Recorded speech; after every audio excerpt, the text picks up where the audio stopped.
So let's talk about gear that I carry for a level 1 trip.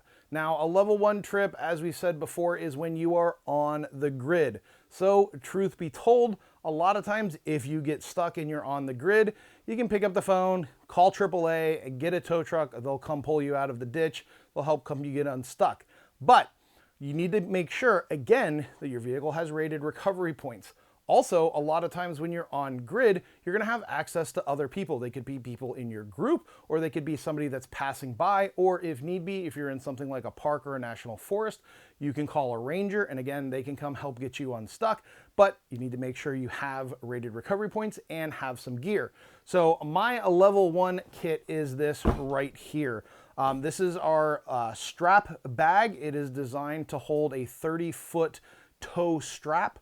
It also has some loops and stuff on the outside. So as you can see, I have some shackles. I also have in here, I have one of the hitch link adapters. So I can actually take a 2-inch receiver and use this as a recovery point. So a lot of times people with trucks or SUVs that have a trailer hitch, you can actually adapt that into a recovery point with something like this. Now, this kit right here, for me personally, is what I have used to make about 90 to 95% of my recoveries over the last 20 years. It's very simple. It's a strap, it's some shackles, you go from one vehicle to the other vehicle, and you pull it out. 99% of the time, that's the type of stuck that I've been, is what I call stupid stuck. You're high-centered, you get your diff caught, you got a bracket on your suspension caught, you're in a little bit of a mud hole or the snow or the sand, and you've got another vehicle with you, they're gonna pull you out. That's where this kit is super useful. Now, one of the things you'll notice is I actually have both soft shackles and steel shackles on here. I have a couple of the screw pin bow shackles on here, as well as some Factor 55 soft shackles. Both have their appropriate uses. And again, you'll see a lot of arguments on the internet about, oh, synthetic all the time, you know, never use steel. Again, talk to a trainer. All professional trainers are gonna tell you there's a time and a place for both. Now, the strap itself, this is a 30-foot tow strap. This is a static strap, meaning it will not stretch.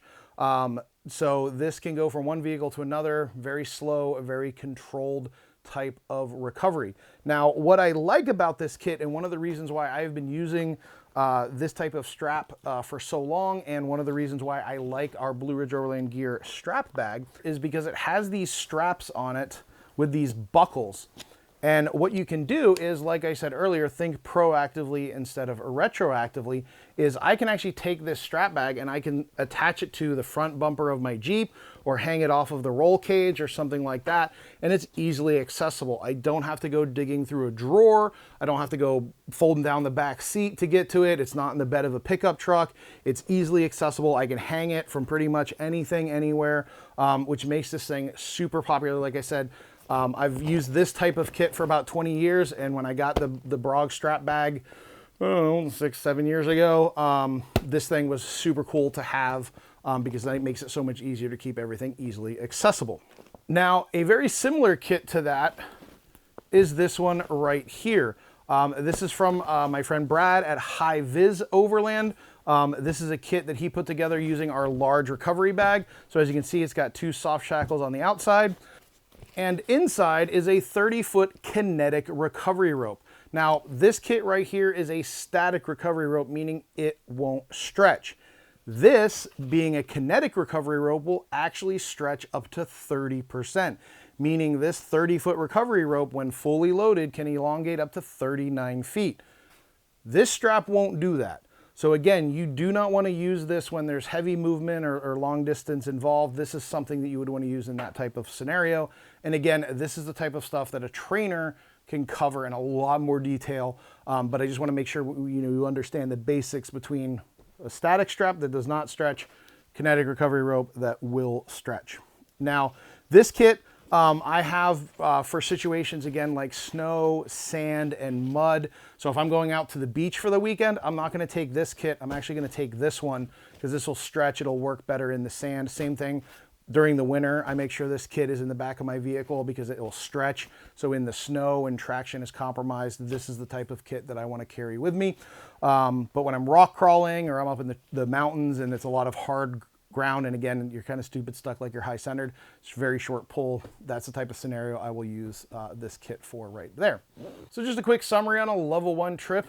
Again, you're going to be on the grid, so you're going to have access to other vehicles, whether they're AAA, people in your group, passerbys, park rangers, police, something like that.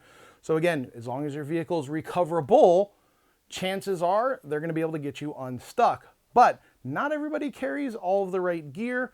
So again, having your own straps or something like that is also going to help. And then keeping them organized, keeping them clean, keeping them easy to get is always a smart thing to do.